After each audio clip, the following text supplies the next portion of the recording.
ये ईश्वर का सृष्टि है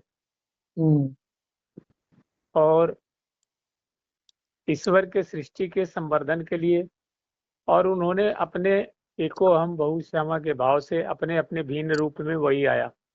भूर्भुवः स्वः तत्सवितुः, तो भूमि के रूप में आया, स्वर्ग के रूप में आया, महर लोक के बाहर आया, तप लोक, ये सब उसी का है। कह रहे थे कि उन्होंने उन्हीं का एक रूप इंद्र का है, एक रूप वरुण का है, एक रूप सूर्य का है और एक रूप चंद्रमा का है। ये ऐसे ऐसे जितने भी प्रकृति के परिपालन और संचालन में जो योगदान दे रहे हैं उनके लिए कर्मकांड की व्यवस्था है। इनसे देवता बलिष्ठ होते हैं, देवताओं को इनसे वो प्रसाद मिलता है, इनसे प्रसाद मिलता है। जैसे ओम इंद्राय नमः स्वाहा, या ओम वरुणाय नमः स्वाहा, ओम बृहस्पताय नमः स्वाहा, ओम कुबेराय नमः स्वाहा, ओम श्री लक्ष्मी नमः स्वाहा, श्री सरस्वती नमः स्वाहा, ओम नमः शिवाय नमः स्वाहा, संभवाय नमः स्वाहा। तो ये लोग ओम ये लक्ष्मी वगैरह का नाम तो नहीं लेते हैं? लक्ष्मी का नहीं लेते हैं इन लोग, वो लक्ष्मी का दूसरा नाम भी है उसमें। ओम भूदेवी जो है ना, नाम है लक्ष्मी का, भूदेवी। इसके बाद जो भिन्न भिन्न वनस्पतियां हैं, जैसे इसके जो पूषा देवता है, जो प्राणी के शरीर को पोषण करता है, पालन करता है। बारिश के देवता अलग है, सूर्य भगवान जो है अलग है, वरुण देवता समुद्र के देवता है, पानी के। तो ऐसे ऐसे पंच महाभूत के देवता हैं। ये सारी देवताओं में जो प्रकाश प्रकाशित होता है वो सारी वो परम तत्व का है। तो जब ये कर्मकांड करते करते सारा कर्मकांड कर लिया, कोई साधक सारा कर्मकांड कर लिया, और कर्मकांड करने के बाद निष्कपट भाव से, निस्वार्थ भाव से जब वो कर्मकांड कर लेगा तो उसकी सारी इंद्रियां फिर शिथिल होने लग जाएगी और फिर उसके अंदर ज्ञान का स्फुरण होने लगेगा। तब वो ज्ञान कांड में इंटर हो जाएगा अपने आप स्वतः। अभी कर्मकांड में वो है, कर्मकांड में अलग अलग देवताओं को अलग अलग आहुति दिया जाता है। ओम आदित्यो नमः स्वाहा, ओम वसुओ नमः स्वाहा, ओम रुद्रो नमः स्वाहा, ओम अश्विनी कुमारो नमः स्वाहा। तो जो औषधियां जिन्होंने उत्पन्न किया अश्विनी कुमार है, और 11 रुद्र जो है वो सृष्टि के परिपालन के लिए है। 12 आदित्य जो है वो अलग अलग रूप में अलग अलग ये सृष्टि को उत्पन्न करते हैं, और रुद्र जो है संहार करते हैं। तो ये सारी प्रक्रिया जो है सृष्टि के सृजन, पालन और संहार के लिए, इसको में रुकता कुछ नहीं है, इसको में अस्थायित्व नहीं है कुछ भी। कर्म कांड में, अच्छा हम ये बता रहे हैं कि कर्म कांड की तो एक सीमा होती है ना, कर्म कांड की सीमा है। कर्म कांड का मतलब होता है कि आप तो शरीर से ही कर्म करते हैं, वाणी अगर आपका सहयोग कर रही है तो वाणी से मंत्रों का उच्चारण करेंगे, अगर हाथ पैर आपका सही सलामत है तो आहुति करेंगे, अगर शरीर स्वस्थ है तो आप कर्म कांड के सारे समिधा वगैरह हवन सामग्रियां इंतजाम करेंगे ये। लेकिन जब एक अवस्था ऐसा आता है कि ये शरीर ही साथ नहीं देता है, वाणी भी साथ नहीं देता, लड़खड़ाते रहता है, तो यहाँ पे कर्मकांड जो है गौण हो जाता है। तो जब जब कर्मकांड गौण हो जाता है तो फिर देखिए, उन्होंने ये सारे कर्मकांड के पहले में या अंत में क्या बोलते हैं, मंत्र बोलते हैं, यत् सर्वाणि भूतानि प्रतिभान्ति स्थितानि च यत्र योपशमनमयान्ति तस्मै सत्यामने नमः। ये सारे कर्मकांड कराने के बाद हाथ जोड़ करके और फिर वो उस परम पिता परमेश्वर को आह्वान करते हैं, उसकी प्रार्थना करते हैं। तो बोले कि भैया जब उसी की प्रार्थना करना है तो फिर इतना ये तरीका अपनाने की क्या जरूरत पड़ी? अरे हमको जब मोक्षानंद जी मिल गए तो फिर मैं थोड़ी पूछूंगा कि आप कौन है। तो मिल गए, अब ये प्रश्न खत्म हो गया। कहाँ रहते हैं ये भी प्रश्न खत्म हो गया। क्या करते हैं ये भी खत्म हो गया। अब मैं आपसे काम की बात करूंगा कि मैं ये उद्देश्य से आया हूँ, और जब तक नहीं मिले हैं तब तक आपका नाम भी चाहिए, एड्रेस भी चाहिए, और फिर मिलने की युक्ति भी चाहिए। आपसे समय भी लेना पड़ेगा कि कहाँ मिलेंगे, कैसे मिलेंगे। तो ये जो मिलने की प्रक्रिया है, मिलने के पहले की जो प्रक्रिया है वो कर्म कांड है। और जब मिल गए तो कोई आपका नाम भी नहीं लेगा आपस में। अब सिर्फ डायरेक्ट बात होगी कि भाई काहे के लिए आए थे, क्यों आए थे, अब वो काम बताइए। आपने खुद ही पूछ दिया। तो कर्म कांड में अब हमारे जो सनातन धर्म है दो विभागों में बट गया। एक तो कर्म कांड में चला गया। तो कर्म कांड में होता क्या है कि जब हम कर्म करते हैं और कोई अनुष्ठान करते हैं तो इसको में हमको पारितोषिक मिलता है। यहाँ पे अज्ञानता है। मान लिया कि हम किसी का, हेलो, अब किसी का हम हवन कराते हैं, पूजा कराते हैं, तो इसलिए कराते हैं कि जब हम कराने जाते हैं घर से तो हमको मन में एक रहता है कि चलो आज वहां जा रहा हूं तो कम से कम 1100 रुपया मिलना चाहिए। या उन लोग अच्छे आदमी है, उन लोग 2100 रुपया दे देते हैं। तो ये सारे कर्म कांड के मूल में एक कामना है। एक कामना है।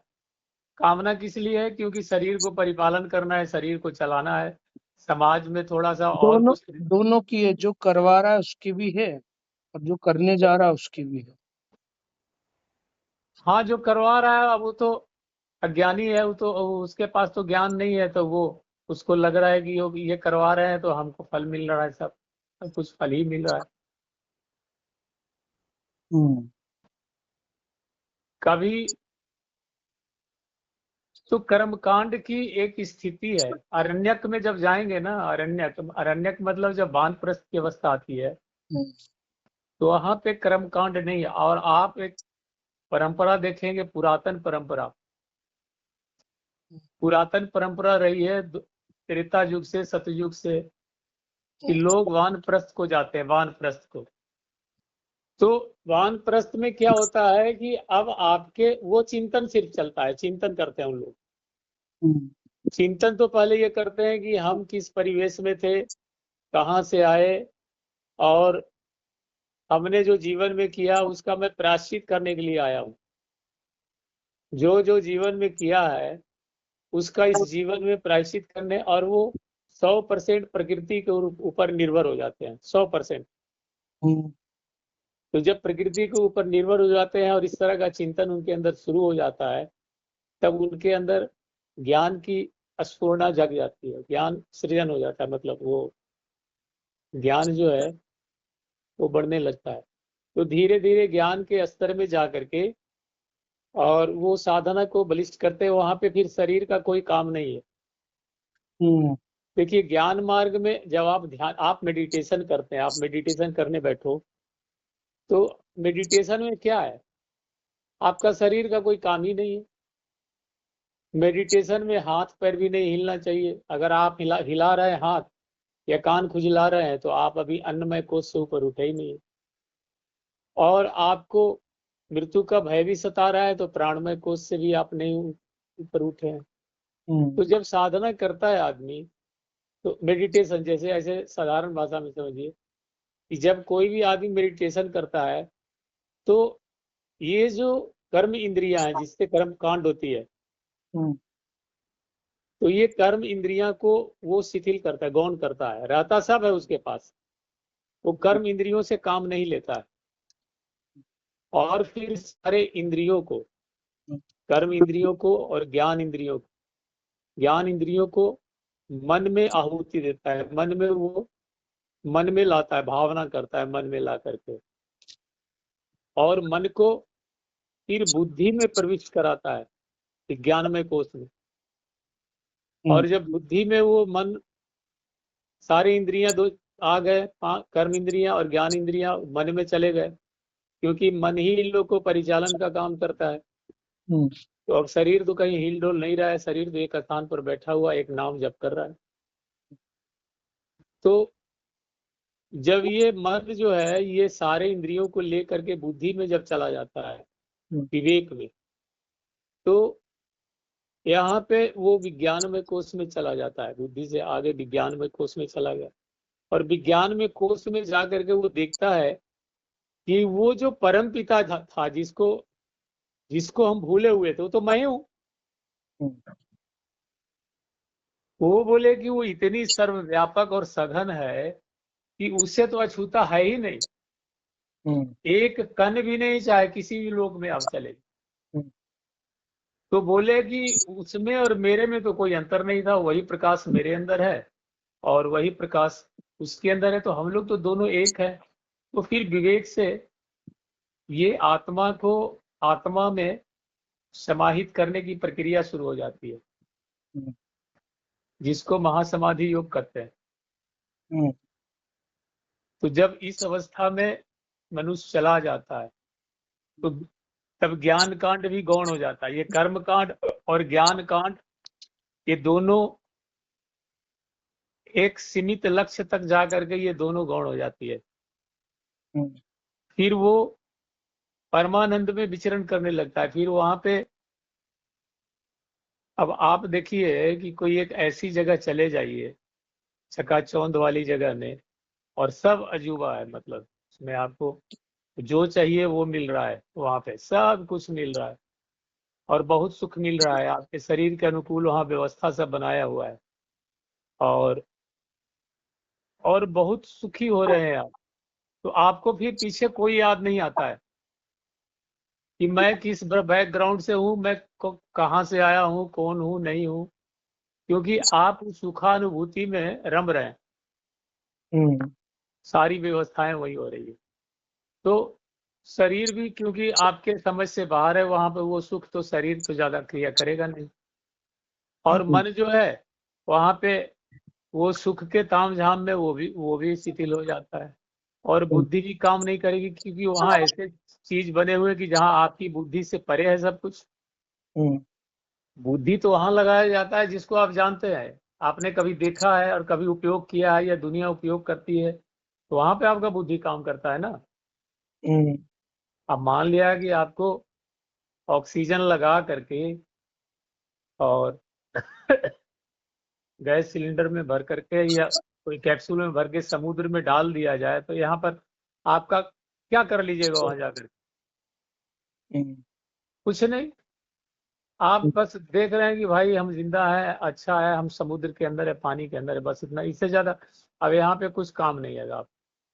और ये शरीर को भी वो जो रस्सी से डाला है वो खींचेगा बाहर, तभी आप आइएगा, और वो अंदर ले जाएगा तो अंदर जाइएगा, बाहर आना हो बाहर आइएगा।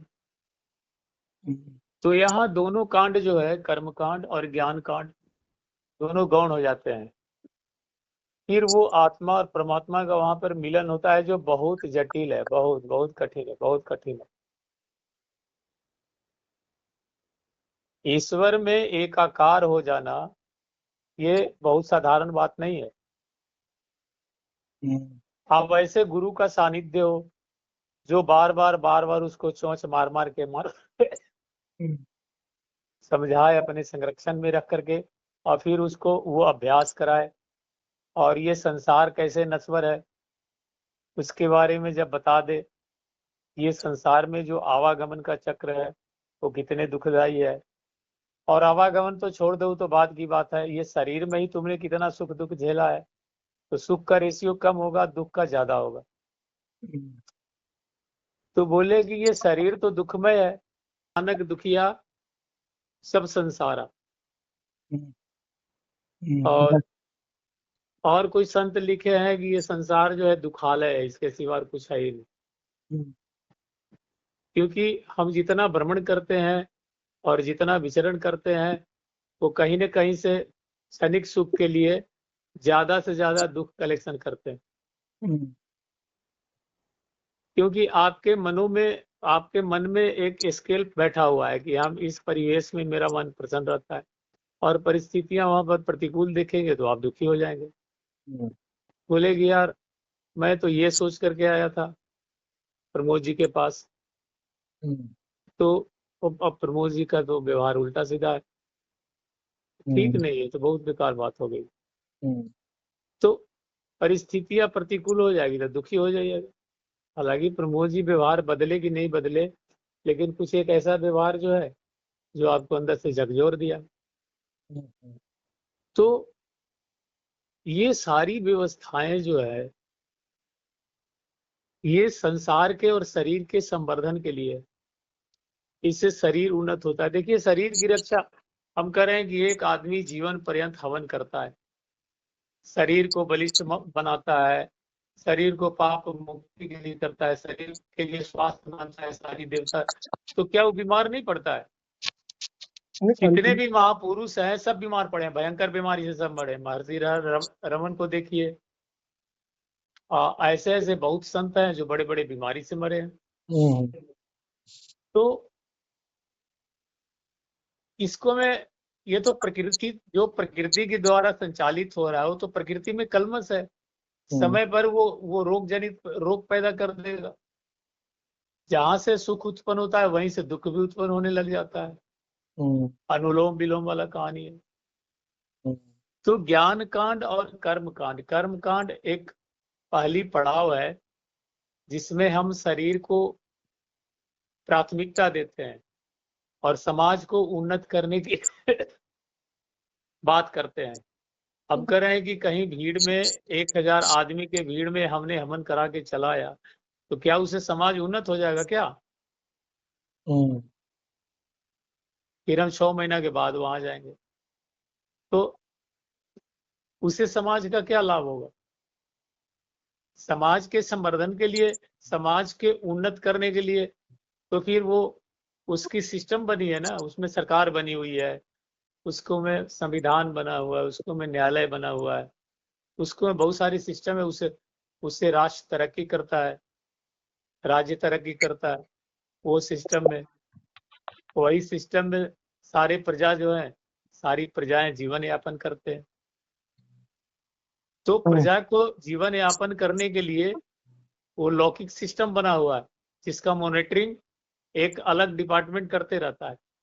हम्म, अगर मैं हवन करा के आ जाऊं और सामने वाला का एक भी संस्कृत का ज्ञान नहीं है, हम्म, तो जब ज्ञान नहीं है तो वो तो हमको 1000 रुपया निकाल के दे ही देगा, हम्म, और उसको लगेगा कि मेरा कोई बढ़िया जगह में सीट सुरक्षित हो गया है और हमने हवन भी करा दिया, ये अपने माता पिता से मुक्ति जो करना था वो मिल गया, और माता पिता जन्म दिए थे तो हमने हवन करा दिया तो अब उनसे मुक्त हो गए। अरे कैसे मुक्त हो गए? हम्म, हवन से कैसे मुक्त हो गए ये बताइए। तो एक मानसिक उत्पीड़न के लिए, मानसिक संवेदनाओं को संतुष्ट करने के लिए ये कर्मकांड है। कर्मकांड में देवताओं की पूजा होती है, शरीर को उन्नत करने की प्रार्थनाएं की जाती है, और समाज को आगे बढ़े, समाज आगे बढ़ेगा तभी तो 2 रुपया देगा। हम्म, अरे मान लिया कि आप मेरे पास अगर 20 करोड़ रुपया हो जाए हम्म, और हमको आपसे लगाव है, तो हम वहाँ हरिद्वार में आकर के नहीं बोलेंगे ना कि आज घर बनाइए आप, हम्म, 1-2 कमरा बनाइए और हम इसको 10-20 लाख रुपया देते हैं।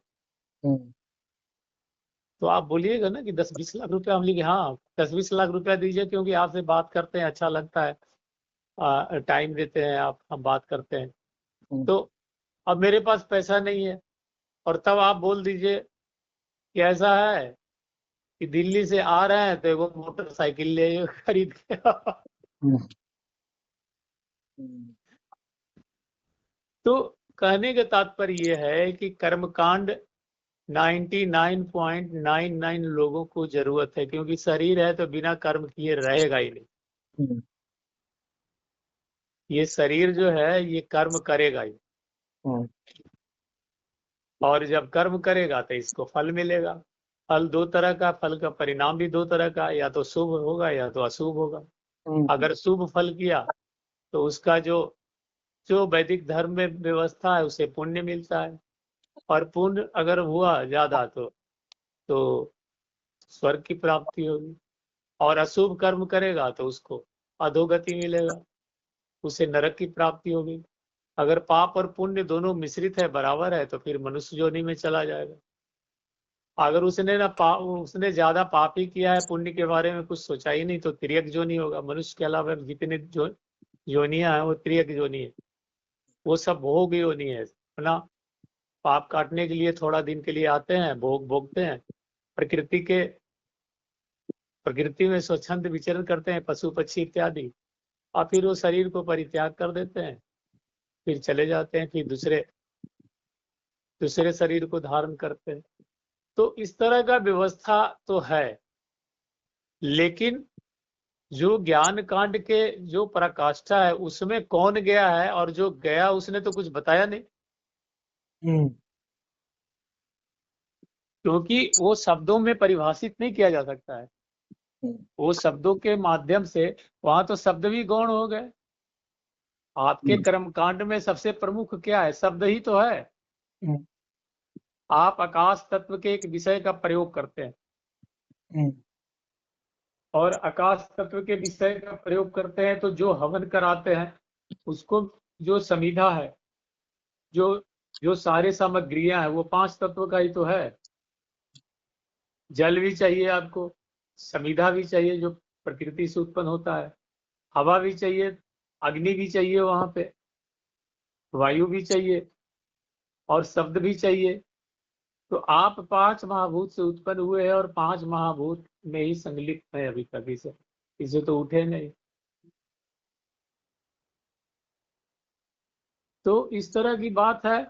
और ज्ञानी जन जो है वो आत्मा से आत्मा में रमण करते हैं, लेकिन इसकी प्रक्रिया बहुत जटिल है।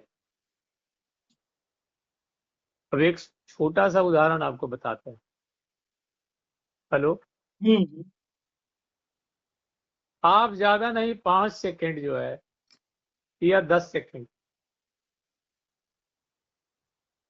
आप अपने को निर्विचार कर दीजिए। 5 सेकंड 10 सेकंड कोई विचार ही नहीं है, मन में ना कोई संकल्प आ रहा है, ना कोई विकल्प, कुछ नहीं।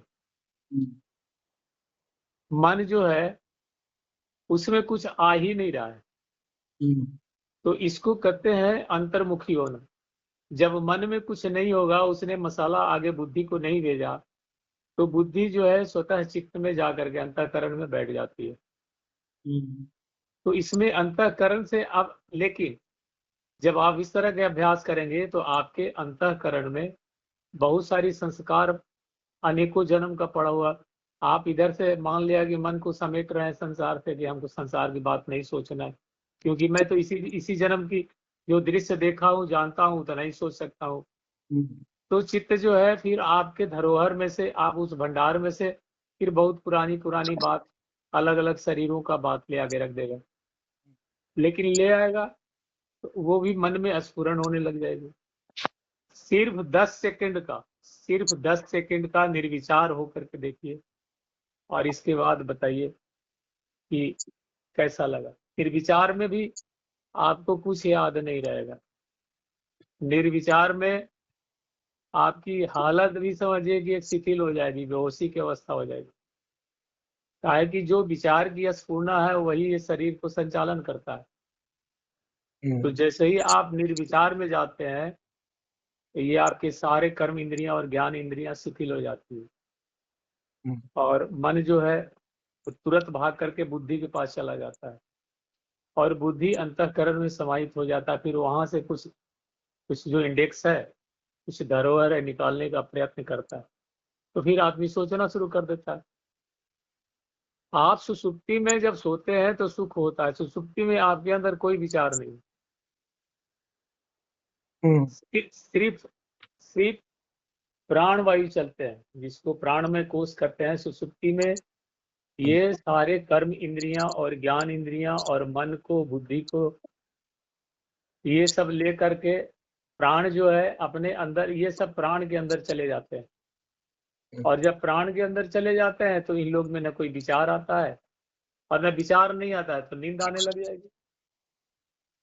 नींद तो हाँ, और फिर जब जगता है तो उससे पूछिए, बोले कि हाँ हाँ बहुत सुख से सोए, बहुत अच्छा लगा। तो आप उससे पूछे कि कैसा अच्छा लगा, बोले कि पता नहीं लेकिन बहुत सुख से सोया। तो बोले कोई विचार आया उस समय, बोले कि पता नहीं, हमको तो याद ही नहीं है।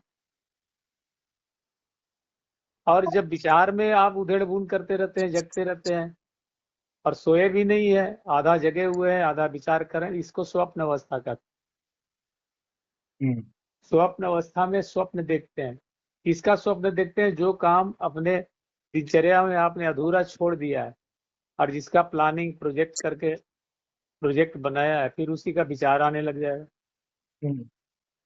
देखिए, मनुष्य अलग अलग जिंदगी में अलग अलग अवस्था में अलग अलग काम करते रहता है।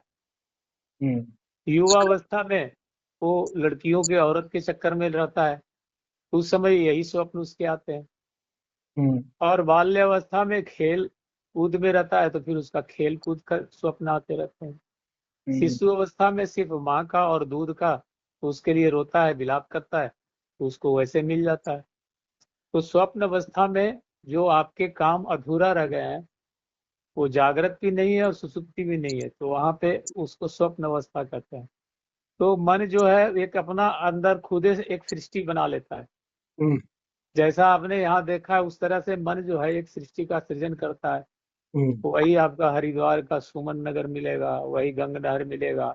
आप गाड़ी चला रहे हैं, हरिद्वार जा रहे हैं, आप देहरादून जा रहे हैं और वहाँ की जो अनुभूतियां हैं सब याद कर रहे हैं। तो जा नहीं रहे कहीं भी, लेकिन मन जो है उसका एक नया सृजन करके और फिर आपके चित्त को उसमें लगा दिया। हाँ, आपकी बात को वो जवाब नहीं देना चाह रहा। अच्छा, मतलब जैसे मुझे बीच बीच में ये प्रतीत कराना पड़ता है ना कि मैं सुन रहा हूँ, हाँ, तो मैं निरंतर प्रवाह से सुन रहा हूँ। ठीक है। अब जब निरंतर प्रवाह से सुन रहा हूँ, तो यहाँ ऐसा लग रहा है जैसे सुसुप्ति की तरफ जा रहा हूँ। हाँ। तो देखिए एक चीज और मैं बता रहा हूँ आपको। जब मृत्यु का क्षण आता है ना, मृत्यु का, और प्रत्येक प्राणी अपने जीवन में 3 बार मृत्यु का अध्ययन करता है, अनुभव करता है 3 बार।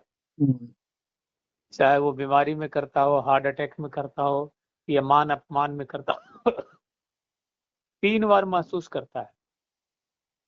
तो जब 3 बार महसूस करता है, तो उसका जो चिंतन शक्ति है वो हृदयांगम हो जाता है, हृदय में स्थित हो जाता है।